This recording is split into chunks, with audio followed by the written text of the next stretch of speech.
Bienvenidas, bienvenidos. Es un placer para mí compartir este espacio con el licenciado Diego Velázquez. Además de ser un amigo, es psicoanalista,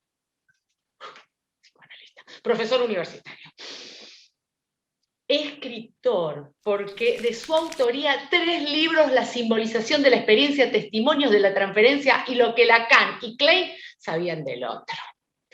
Escucha todo lo que tengo para decir del Diego, ya voy, porque no me puedo olvidar de que sos fanático de los Beatles. Y futbolero, Diego, con el fixture arreglaste esta entrevista. Sí, digamos la verdad. Porque él, bueno, no sé si Independiente, Messi, Bielsa, en qué orden, pero el licenciado es muy, muy futbolero, además de saber un montón de psicología. ¡Qué placer! Bueno. ¿Cómo andás, Corina? Todo bien, Diego. La verdad que estoy Me muy alegro. bueno, Mm, yo también por vos y porque te encuentres aquí para que nos ujú, ayudes en este primer encuentro que es tu presentación a pensar como de sí, lo general a lo particular. O sea, vamos a abordar la psicología, el ujú, psicoanálisis y después vamos a ir en otros encuentros hablando de distintas temáticas para poder pensarlas en nuestra vida cotidiana. ¿Mm? ajá. Muy bien, me Pero, gusta, pero, me gusta. pero yo sé que sí, yo sé que te gusta, pero yo necesitaría que vos, porque sos un amante de tu profesión, yo lo sé Mm, profundamente, necesitas que nos ayudes a pensar por qué la psicología nos puede ayudar. ¿Qué es la psiquis? Porque todos sabemos que somos cuerpo y mente. Para ustedes la sí. psiquis, ¿no?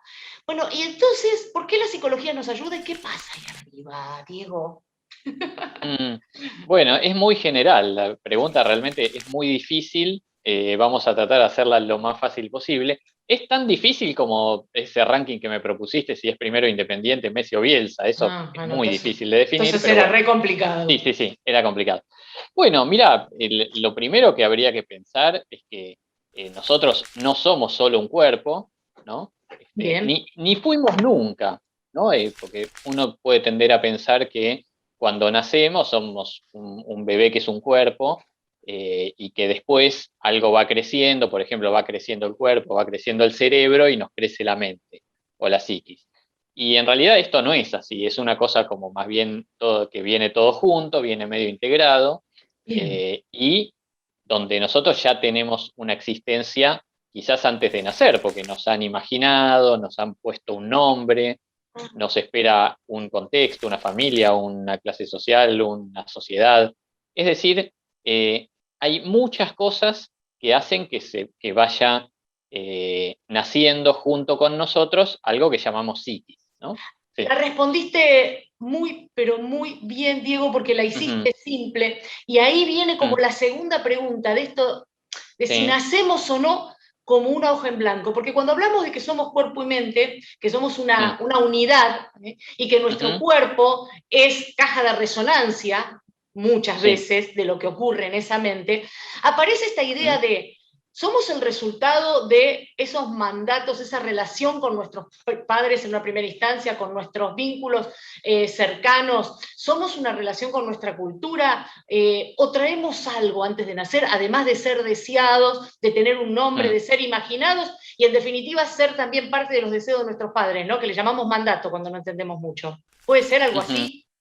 Puede ser algo así, es complejo, es un tema muy discutido. Por ejemplo, ¿no? Desde los que sostienen que en nuestro campo sostienen que traemos cosas de nacimiento, Uh -huh. inscriptas en los genes, por ejemplo, ¿no? Hasta los que sostienen más que todas las cosas se van adquiriendo con el transcurso de la vida.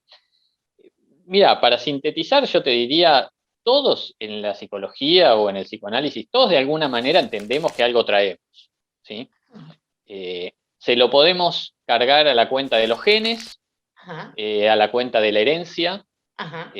o a la herencia psicológica. Por ejemplo, cualquiera de nosotros al nacer, respondiendo a tu pregunta, no es una hoja en blanco. ¿Por qué? Porque hay algo que ya se escribió antes de nosotros, ¿no? Un poco esta parte que decíamos, ¿no? Nos han imaginado antes de nacer, mal o bien, ¿no? Sí. Nos han puesto un nombre, mal o bien. Ese nombre tiene que ver con algo, con alguna historia familiar, con algún gusto de los padres, con algo, ¿no? Con algún personaje. Uh -huh. Eh, y no nacemos y empezamos todo. Es como, tomando un poco lo que dijiste al principio, Messi, Bielsa, etcétera, nosotros entramos a un partido que se está jugando ya. Es como si entráramos desde el banco de suplentes, ¿no? Bien, me gustó. El partido no empieza cuando llegamos nosotros, el partido ya empezó, ¿no? El campeonato también ya viene empezado. Y nosotros venimos desde el banco y nos ponen ahí.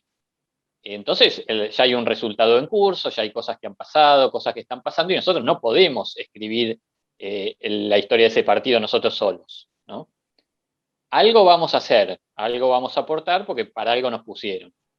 Pero las cosas ya vienen marchando, ¿no? Y Sí, que nuestra vida es un poco qué vamos a hacer con eso que está en juego, con eso que ya viene marchando, bueno, cuál va a ser el aporte nuestro, ¿no? Es un poco así, ¿no? Vamos a hacer la historia de qué podemos hacer, como decía Sartre, con lo que han hecho de nosotros, ¿no? bien, somos Ya, eso que hacemos con es lo un que poco han hecho así, de nosotros. Perfecto. exacto. Ahora, como vos tenés una Mm, idea que está sustentada en los principios del psicoanálisis y vos tenés formación en esto y nosotros mm, no, a lo ujú, mejor las palabras que digo no son las mm, clínicas, pero sí, nosotros entramos al partido y tenemos expectativas que son propias y hay expectativas que son las mm, del director técnico, la del club, ¿no es exacto. cierto? Bueno, Sí, perfecto, sí, bueno, sí, porque sí, sí, sí. vamos a entrar ahí. Y Ujú, entonces, ¿qué cosas nos angustian? ¿Cuántas de esas mm, expectativas son nuestras y no sí, alcanzadas nos frustran?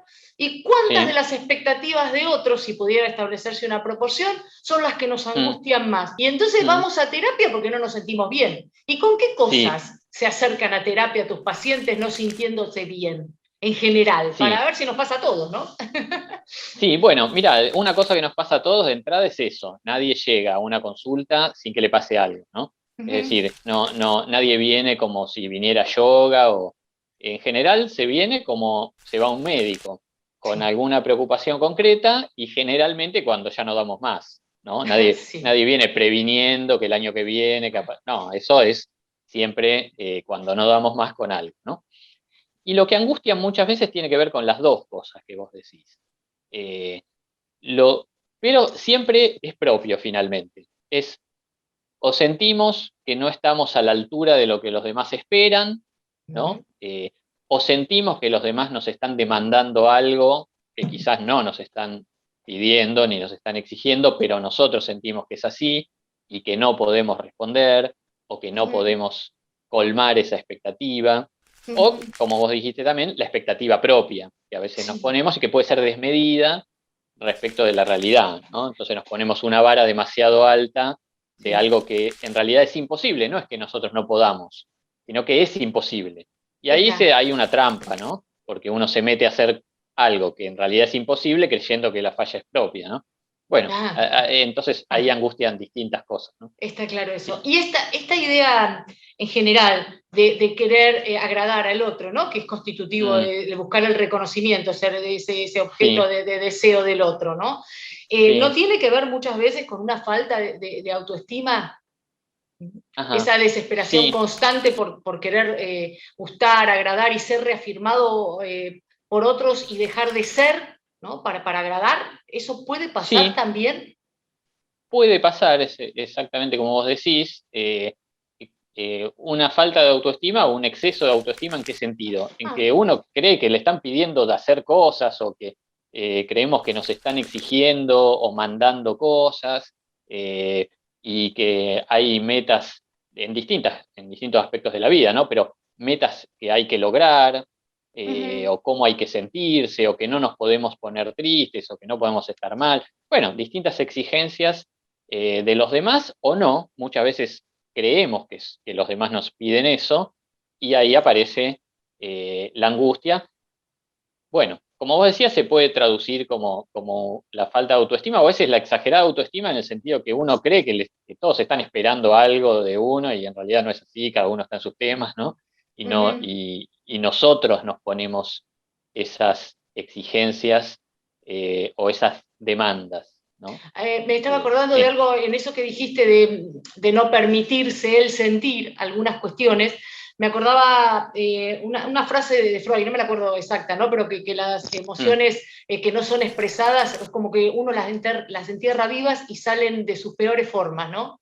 Y me gustaría que nos hables de eso, porque en inteligencia emocional, esta idea de poder decir cómo me siento, de ponerle Sí. palabra, esto que somos sujetos hablados por la palabra, de poder decir cómo me siento, de poder decir qué necesito, también no lo podría explicar desde el psicoanálisis, pero vos a lo mejor sí, todos necesitamos terapia o es normal enterrar algunas emociones, todo lo que no podemos decir deviene en trauma, todos tenemos que ir al psicoanalista o cuándo solamente deberíamos necesitar hacerlo, porque algunos callamos también algunas cosas, no decimos Por todo el supuesto. tiempo.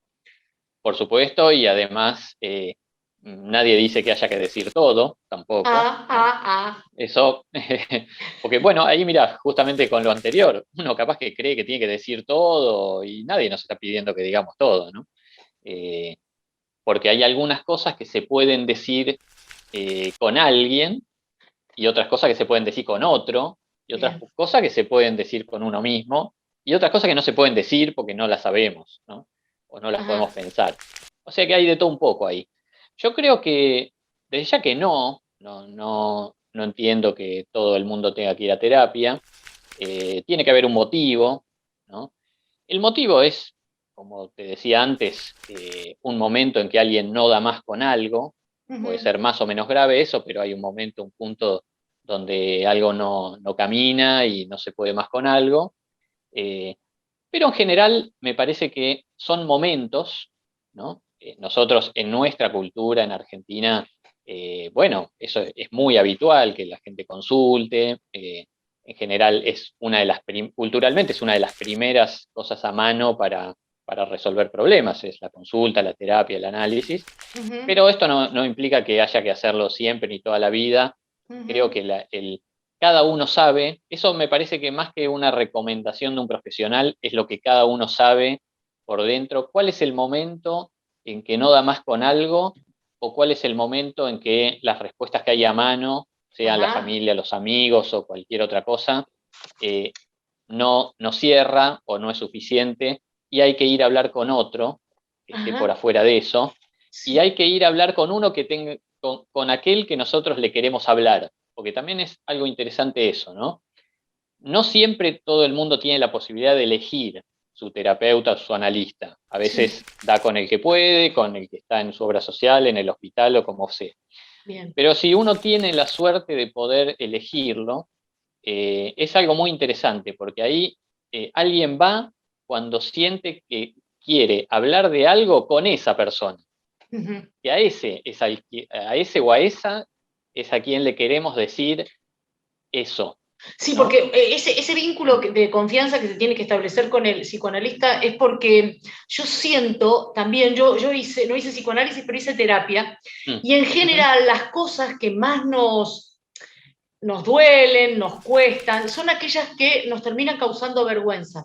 Y por ahí hay una investigadora, Brené Brown, que estudió mucho la vergüenza, que también refiere al hecho de, ella habla del poder de la vulnerabilidad como ese poder que nos confiere a nosotros el abrirnos ante alguien para contar algo que nos causa mucha vergüenza, porque en definitiva la mayor cantidad de dolores, lo que nos desconecta de los otros, es sentir ese sentimiento particular. Y a mí también me pasó, cuando yo fui a terapia, yo contaba ahí cosas que eran como lo que le llamamos secreto de confesión. No sé si es un trauma, pero es algo que nos causa vergüenza. No sé si todos los traumas nos causan vergüenza o si podemos identificar todos los traumas, porque esa cuestión del inconsciente o que aparece el síntoma, pero no sé por qué lo siento, ¿no? Y lo que hace el psicoanalista es encontrar eso que está escondido. ¿Puede ser? De algún modo.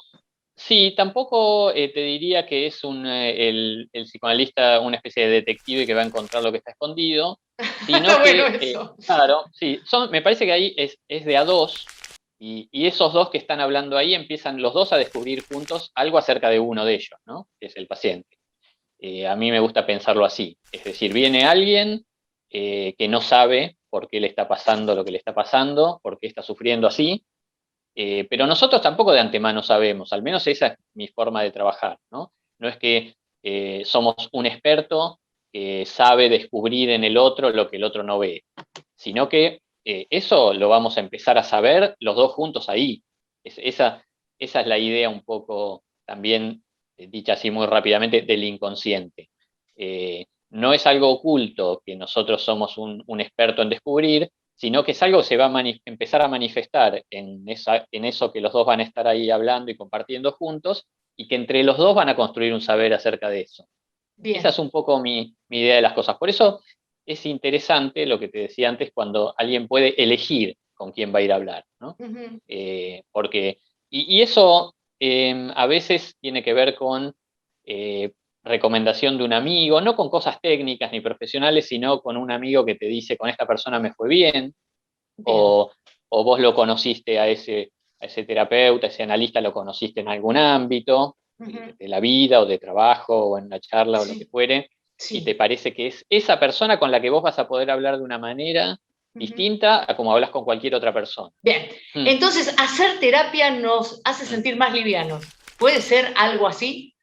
Puede ser, exactamente, sí.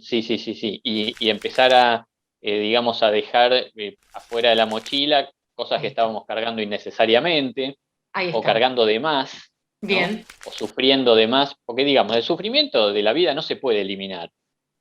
No hay recetas, ni lecturas, ni técnicas, ni cosas que eliminen el sufrimiento. O sea que vos decís que nos vamos a encontrar con injusticias, nos vamos a encontrar con desamores y van a pasar cosas que no queremos que pasen. ¿Vos me estás diciendo eso?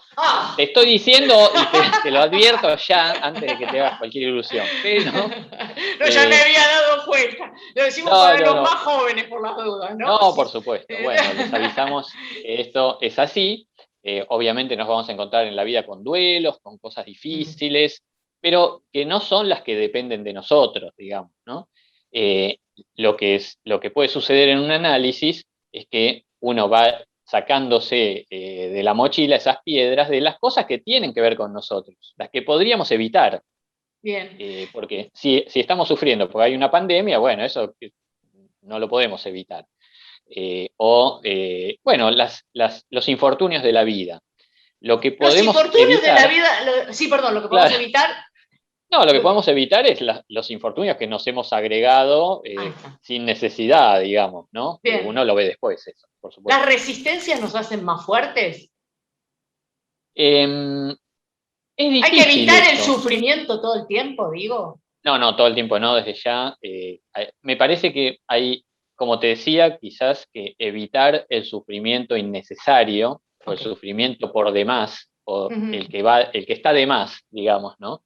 Pero bueno, hay un grado de sufrimiento que está en la vida, que, bueno, a veces simplemente hay que atravesarlo lo mejor que se pueda, porque eliminarlo es imposible, ¿no? La vida tiene un lado de sufrimiento, de pérdida, que, bueno, habrá que ver qué se hace con eso. No se puede eliminar. Eso es interesante porque hay a veces discursos que se proponen como la eliminación del sufrimiento o la felicidad completa, y terminan haciendo peor en el sentido de que las personas creen que si están tristes o les pasa algo es un error propio, es una falla, cuando en realidad se puede también sentir tristeza, y eso es parte de una capacidad, ¿no? Que se pueda sentir tristeza, que se pueda sentir una adversidad y ver cómo se atraviesa, que las cosas lleven tiempo, que hay cosas que cuestan, ¿no? Me parece que eso, hay siempre un grado de sufrimiento en eso que es necesario saber atravesarlas, no eliminarlas, ¿no? Bien, eso... Sí. Sí, pero el delay nos mata. Sí. Cualquier cosa que se proponga la eliminación de eso es un vender gato por liebre, ¿no? Entonces, ahí cuando no podemos con la carga, es donde aparece la terapia como una herramienta o para liberar esa carga o para llevarla de la mejor manera posible. Porque hay veces que el solo deseo o la decisión de querer liberar esa mochila no nos es tan fácil, y puede pasar, y entonces llevarla de la mejor manera. Por otro lado, y para este encuentro está muy bien que invitemos a todos a pensar la terapia como una gran herramienta para mejorar la calidad de vida, y aquellos que quedó claro esto, ¿no? Que pueden elegir su terapeuta mejor, y aquellos que no lo pueden elegir por circunstancias propias de la vida, siempre es mejor una terapia que probar solos cuando sabemos que no estamos pudiendo. Y por otro lado, me parece piola terminar con una frase de Freud que refiere a eso que decíamos y que me la acuerdo ahora, y agradecerte a Freud que los inventó a todos ustedes de alguna manera. Sí, la verdad, le agradecemos a Freud que los inventó a todos ustedes. Le agradecemos en que nos está viendo seguramente. Que nos está viendo totalmente, sí. Y que les permitió a ustedes formarse en la corriente que sea para permitirnos a nosotros hacer la mejor obra de arte con eso que hicieron, ¿no? De cada uno. Y por otro lado, Freud, hasta donde entiendo, también sostenía que en la vida nada le había sido fácil y que eso lo convertía en alguien muy afortunado. Y me parece que claro, tiene que ver con esto que decís vos, ¿no? De poder aprender, crecer con esa prueba que muchas veces es inevitable, pero que también dice de nosotros transitarla, ¿no? Nos hace diferentes. Hay un antes y un después de cada una de ellas. Sí, exacto, es así, es así. Bueno, como imaginarás, se abren una gran cantidad de temas que ya los iremos viendo, capaz, ¿no? Sí, esto es un buen preámbulo para lo que viene, donde vamos a responder preguntas de todas nuestras audiencias, de todas las dudas, y llevar al escenario de la vida cotidiana esto del deseo, esto del dolor, esto del síntoma, esto de la resistencia, esto de los vínculos, bueno, eso que nos hace humanos. ¿Está bien? Lo vamos a conversar. Así es, Corina. Muchísimas gracias. Bueno, Diego, muchas gracias a vos. Ahí vamos, haciendo lo que podemos con esta cuerpo y mente, pero haciendo, que no es poco. Muchas gracias. Así es, nos vemos, chau, chau. Chau, chau.